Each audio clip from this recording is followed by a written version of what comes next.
Sejam todos bem-vindos ao canal O Recalcitrante. Neste canal, vamos procurar compartilhar com vocês algumas ideias, alguns pontos de vistas e esperamos que possa contribuir, com todos vocês e que vocês também possam contribuir comigo. Para o tema de hoje, eu preparei aqui um assunto bem interessante, que é relacionado à persistência e aos esforços empregados para o alcance de nossos objetivos.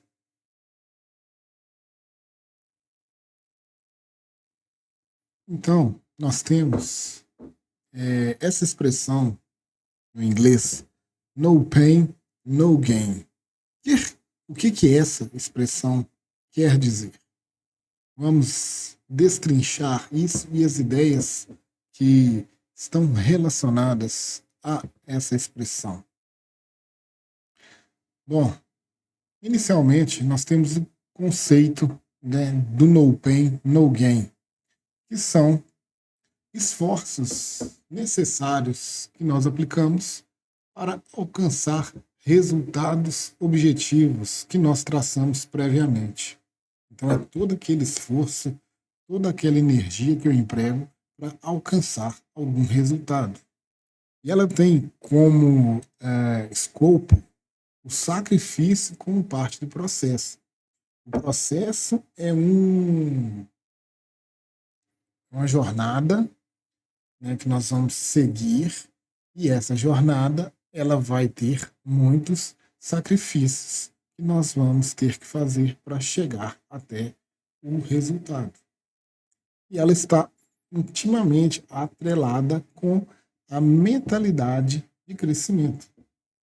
Vamos passar alguns exemplos, práticos na vida, no nosso dia a dia, em que essa filosofia está relacionada. Ela está amplamente relacionada aos esportes, tá? Onde a gente vê nos treinamentos intensos, no esporte, quando a gente vê os atletas de alto nível, de alta performance, eles só alcançam esse alto nível, essa alta performance, graças aos esforços e sacrifícios que eles empregam ao longo do seu treinamento. Então, eles treinam muito, treinam bastante para alcançar a perfeição na execução do esporte no qual eles se predispõem a praticar. O esporte está muito atrelado também à superação de limites. Então, quando você vê, por exemplo, Jogos Olímpicos, os atletas estão sempre querendo superar as marcas as quais eles alcançam, seja na natação, no atletismo, seja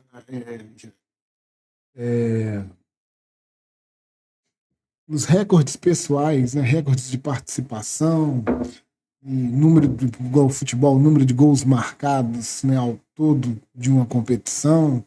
Tem diversas situações que nós podemos ver a superação de limites estando relacionada aos esportes. E recuperação de lesões. Quem de vocês aí, acho que muitos de vocês que estão assistindo esse vídeo devem se lembrar do jogador Ronaldo Fenômeno.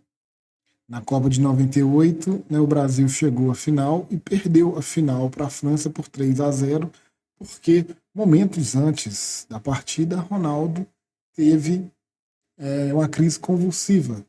Isso abalou toda a seleção brasileira e o próprio Ronaldo. Então foi um jogo atípico e o Brasil perdeu essa final para a França por 3-0, apesar de ter um time infinitamente superior ao time da França, na minha opinião. E diante disso, após a Copa de 98, Ronaldo teve alguns percalços na sua carreira relacionados à contusão. Ele teve uma contusão grave no joelho direito. Não lembro se é o direito, mas eu acredito que é o direito. Ele teve uma contusão grave e após essa contusão, ele trabalhou duramente no processo de recuperação para retornar de volta aos gramados e na partida de volta, jogando pela Internacional de Milão, ele sofre uma lesão tão grave quanto a primeira. A cena é horrorosa. Se vocês procurarem aqui no YouTube, lesão de Ronaldo, retorno Inter de Milão, vocês vão ver aí uma cena horrorosa. E você vê a expressão de dor dele quando ele, né, tem a lesão novamente.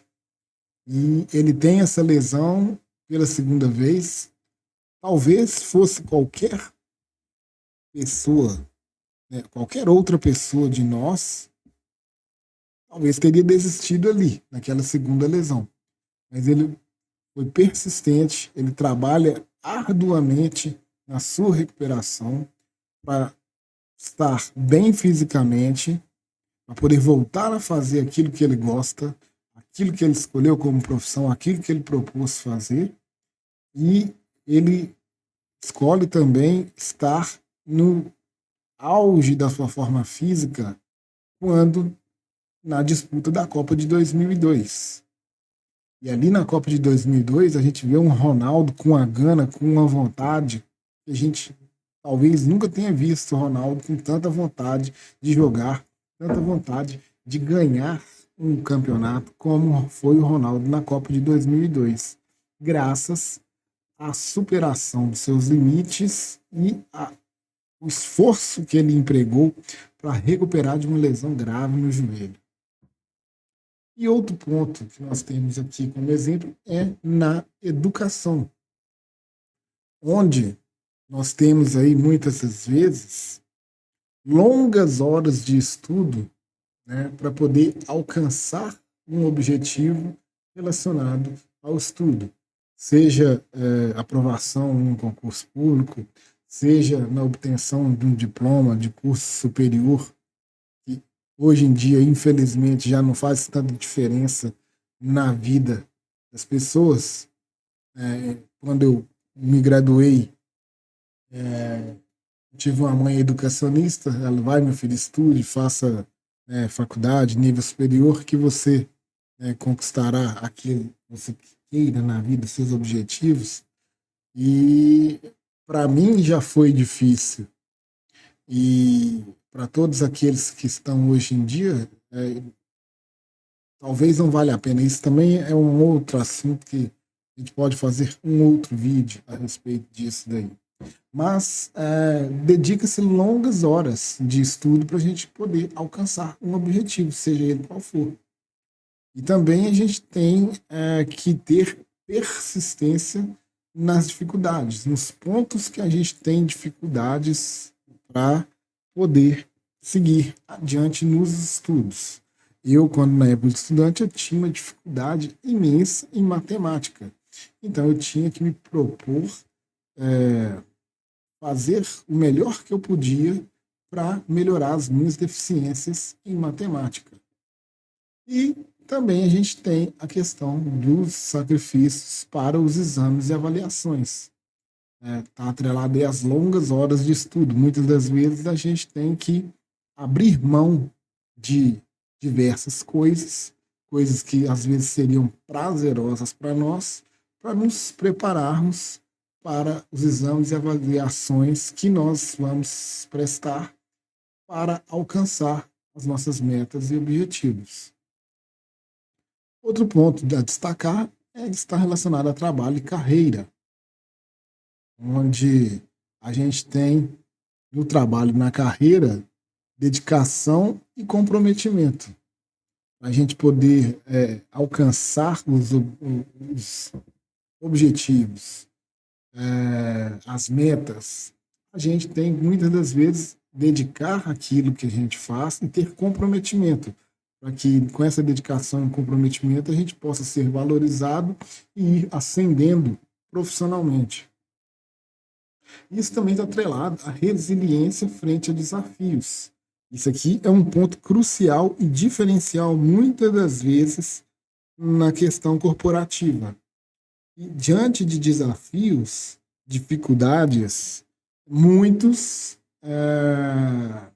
desanimam, ou até mesmo esquivam dessas dificuldades. Quando, na realidade, esses desafios eles podem se tornar oportunidades para você mostrar o seu valor. Muitas das vezes aí um chefe difícil, ou um chefe que passa uma tarefa quase que humanamente impossível, às vezes você, entre aspas, engolir os sapos para o seu chefe, ou engolir sapos do seu chefe, na realidade, pode lhe recompensar lá na frente. Porque é uma situação difícil, não prazerosa, mas você encara isso visando um objetivo maior lá na frente. E outra situação é o aprendizado contínuo. A gente tem que ter em mente que a vida é um eterno aprendizado e nós constantemente temos que continuar esse aprendizado. E isso requer, mais uma vez, esforço, sacrifício, né? Horas dedicadas. Eu me lembro de um professor que ele falava com a gente que depois que a gente se formasse, que a gente sempre lesse os livros relacionados à disciplina que ele lecionava para a gente, porque ele falava que o órgão mais preguiçoso do corpo humano é o cérebro. E se o cérebro não for massageado constantemente, ele vai atrofiar, entre aspas, né? A gente vai permanecer estagnado no mesmo ponto e vamos esquecer coisas que nós adquirimos, conhecimentos que nós adquirimos ao longo do caminho. E quais são os benefícios desses esforços que nós empregamos? O benefício principal é o nosso desenvolvimento pessoal. Porque nós estamos nos esforçando, nós estamos nos empenhando em nos melhorarmos, em nos tornarmos pessoas melhores. E outro benefício é a autoconfiança. À medida que a gente se esforça, a gente vai nos conhecendo, conhecendo os nossos limites. E isso vai trazendo para nós uma autoconfiança cada vez maior. A gente sabe até onde a gente pode ir. Porque a gente passa a conhecer os nossos limites cada vez mais. E também, à medida que nós vamos conhecendo esses limites, a gente vai testando esses limites, né, tentando expandir cada vez mais um pouquinho. E o principal de tudo, né, a meta maior, que é a realização dos nossos objetivos. Então, por exemplo, vou dar um exemplo pessoal meu. Eu, meados do ano passado, né, acho que no início do segundo semestre do ano passado, eu cheguei a bater 101 quilos. Pela primeira vez na vida, eu cheguei a romper os 3 dígitos na balança. E aquilo me incomodou profundamente. Eu sempre vinha já há algum tempo lutando contra o ganho de peso, principalmente após, né, os últimos anos aí que eu vim a começar a ganhar peso. E aí eu comecei a fiz dieta, fiz jejum intermitente. Esse jejum intermitente aí até cheguei quase a adoecer. Minha esposa chegou a puxar minha orelha na questão desse jejum. Cheguei a iniciar um jejum de 8 horas, depois passei para 12, depois passei para 14 horas. Acho que cheguei até a fazer beirando 16. E isso foi me atrapalhando, né, no desenvolvimento do meu organismo, no funcionamento do meu organismo. Eu comecei a desenvolver mau hálito por causa que ficava longos períodos sem alimentar. Minha esposa comentou desse mau hálito, que antes eu nunca tive mau hálito, e esse mau hálito começou a surgir. Outra coisa foi minha pele começou a ficar ressecada. E o principal foi a questão do aumento da glicose. O que aconteceu? Comecei a desenvolver picos de insulina E isso daí, né, elevou minha glicose, quase que me levando a um quadro diabético. E aí foi o basta, né? Até que a minha própria esposa, né, me convidou a entrar na academia junto com ela.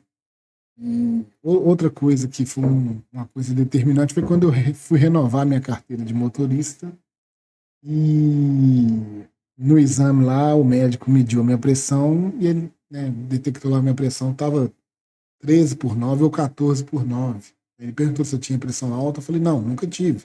A pressão foi sempre 12/8. E aí ele falou, não, sua pressão está alterada, está dando 13/9, 14/9. E aí eu achei que fosse talvez um quadro temporário, ou até mesmo pudesse ser falha do aparelho, que ele mediu com aqueles aparelhos eletrônicos. Eu procurei medir com o estetoscópio analógico e nessa medição deu lá, confirmou 13/9. Aí eu resolvi fazer um monitoramento da pressão ao longo de uma semana para ver se a pressão ia permanecer elevada ou se era pico. Todos os dias a pressão ficou em 13/9. E aí eu estava começando a querer desenvolver uma pressão, hipertensão arterial, uma pressão alta. E aí foi o basta, né? E aí minha esposa também veio com um convite, aí eu resolvi entrar para academia. Entrei para academia, é, junto com a academia, comecei a fazer um controle alimentar disciplinado, né, comendo ali as refeições balanceadas, com contagem de calorias, que aí sim foi o que funcionou para mim. Está funcionando na realidade também, que eu estou no processo ainda. Contagem de calorias, né, o exercício físico. Então, diante disso daí, eu já perdi 6 quilos, já reduzi de 101 para 95 quilos. E minha pressão regularizou, minha glicose voltou às taxas normais. Então, são sacrifícios. Tem dia que eu tô lá na academia, lá, que eu penso, pelo amor de Deus, o que eu tô fazendo nessa merda aqui? Mas aí eu lembro dos problemas que estavam surgindo e dos benefícios que eu quero alcançar. E eu penso a longuíssimo prazo, que em um futuro próximo, quando eu chegar à velhice, que a questão de eu me exercitar, de eu fazer uma atividade física, me empenhar ali, vai ser o diferencial para que, no futuro, eu possa limpar a minha bunda ou eu dependa de alguém para limpar a minha bunda por mim. É isso que eu tenho que ter em mente para poder seguir adiante. E outro ponto são os desafios e superação, onde nós temos os desafios que nós encontramos na jornada, que são dores físicas e emocionais. Né? Por exemplo, no exemplo que eu dei da academia, você tem dor física, realizando os exercícios lá, e também pós-exercício você tem, né, as dores musculares, do processo de crescimento dos músculos, até mesmo produção do ácido lático ali no exercício físico ali, e as dores emocionais. Muitas das vezes aí a gente se submete a situações estressantes e leva a distúrbios emocionais. É um distúrbio aí muito grande aí nessa geração atual aí, a questão de síndrome de burnout, essas coisas assim. São destemperos aí, né, diante da pressão do mundo moderno. Outras coisas também são as falhas e aprendizados, que estão extremamente interrelacionadas entre si, onde as falhas bem administradas vão nos levar a aprendizados e acertos futuros. Eu costumo dizer que os erros são muito mais importantes para nós do que os nossos acertos, porque quando a gente acerta de primeira, a gente não dá tanta tanto valor, tanta valorização para aquilo. Mas quando a gente falha, quando a gente erra, às vezes para nós é tão doloroso que a gente passa por uma situação tão dolorosa, tão marcante para a gente, que a gente não quer passar por aquela nova situação novamente, por essa situação novamente, e aí a gente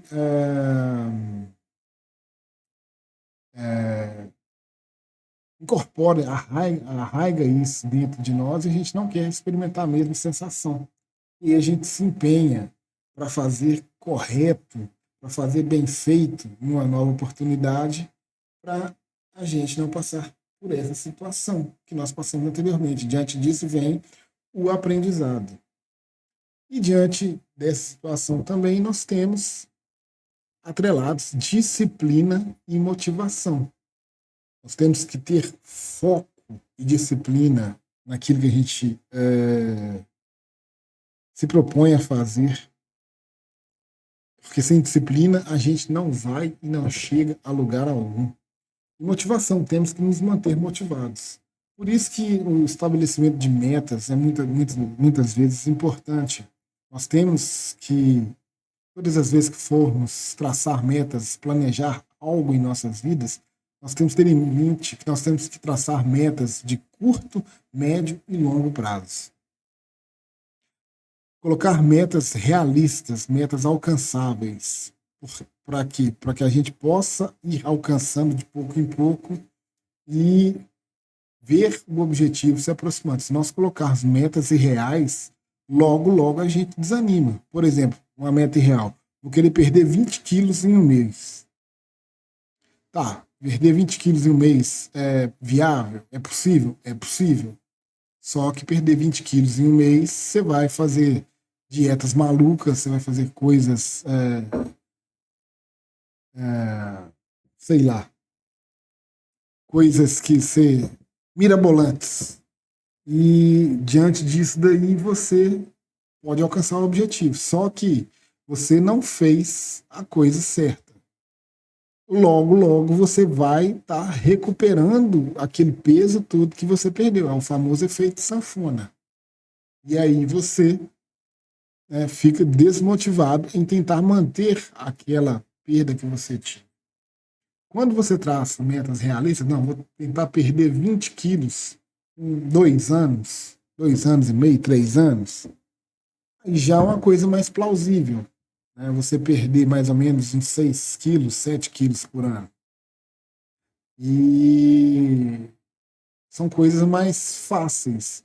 E quando você reduz essas metas aí em metas de médio e curto prazo, quando você alcança uma meta de curto prazo, você deve, muitas das vezes, se premiar com coisas realistas, aquele esforço que você empregou para alcançar aquela meta. Isso nos dá motivação para seguir em frente.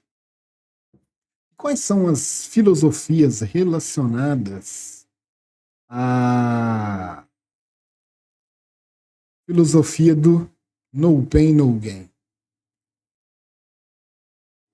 Então, o próprio nome aí da filosofia é sem dor, sem ganho. Então, para a gente poder ganhar algo na vida, nós temos que nos sacrificar. A dor aqui exprime o sacrifício para alcançar algo no futuro. Aquela coisa que Renato 38 muitas das vezes fala de preferência temporal. A grande maioria dos seres humanos tem preferência temporal curta. Eles não pensam no benefício das coisas lá na frente ao longo prazo. Ele quer o benefício no curto prazo. E outra filosofia relacionada é a persistência que leva ao sucesso. Então nós devemos continuar firmes no nosso propósito, no nosso objetivo, e nós alcançaremos esse objetivo, essas metas, persistindo, tendo força, foco e confiança no processo no qual a gente se predispõe a fazer. E a outra ideia por trás disso é que o trabalho duro supera talento. Tem um adágio popular aí que diz, né, que o único lugar que o sucesso vem antes do trabalho é no dicionário.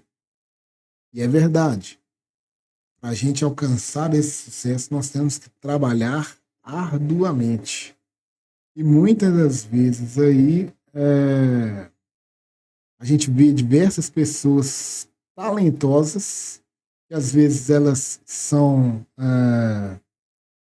indolentes, são relaxadas, e você tem uma outra pessoa que não tem o talento que ela tem, mas às vezes ela se emprega, se doa, se sacrifica tanto que ela consegue superar uma pessoa que tem um talento nato.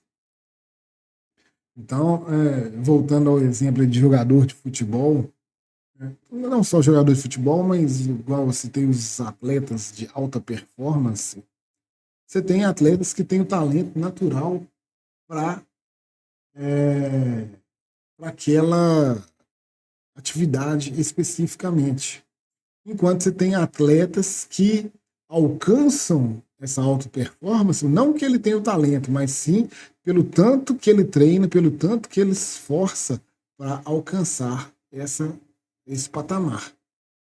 A grande maioria dos jogadores de futebol são talentosos,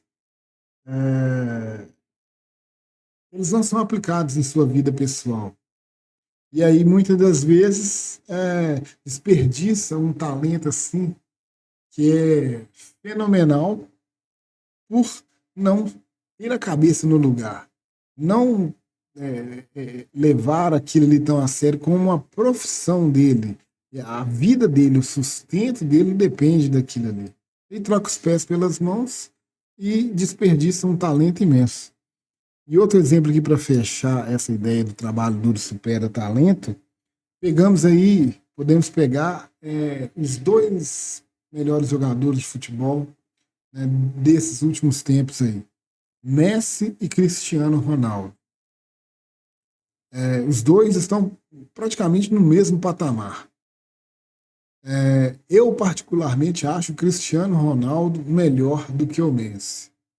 Mas por quê? Senão, tem gente que acha isso um absurdo. Por que você acha que o Messi é pior do que o Cristiano Ronaldo melhor do que o Messi? Bom, a comparação não é por aí, que o Messi é pior do que o Cristiano Ronaldo. O Cristiano Ronaldo, ele tem, para mim, ele está num nível um pouco acima do Messi, por quê? O Messi é talentoso.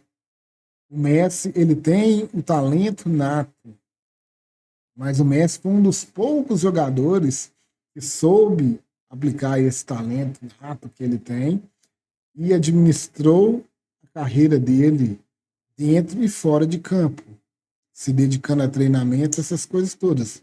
Mas o Cristiano Ronaldo, ele não teve o talento que o Messi teve, nato. O patamar no qual ele chegou através de trabalho duro, treino, esforço. O cara está hoje com 40 anos de idade, atuando em um nível, né, de alta performance ainda.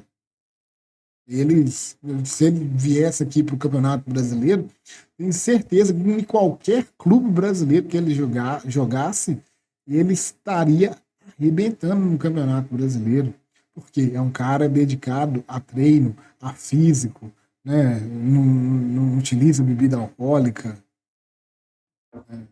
teve a cabeça no lugar. Então ele trabalhou duro, e esse trabalho duro supera talento de diversos outros jogadores talentosos.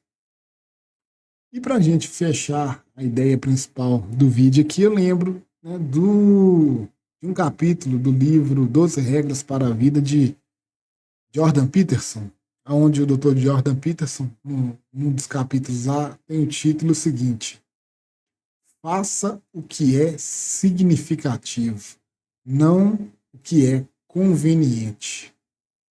E trata justamente dessa questão da gente fazer aquilo que é importante, aquilo que exige esforço da gente, não o que é fácil para nós, que é conveniente. É o famoso sair da nossa zona de conforto.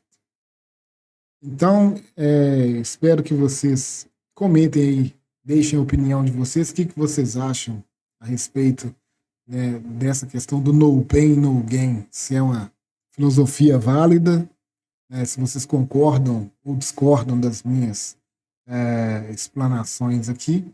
E a gente se vê num próximo vídeo em breve aqui no canal.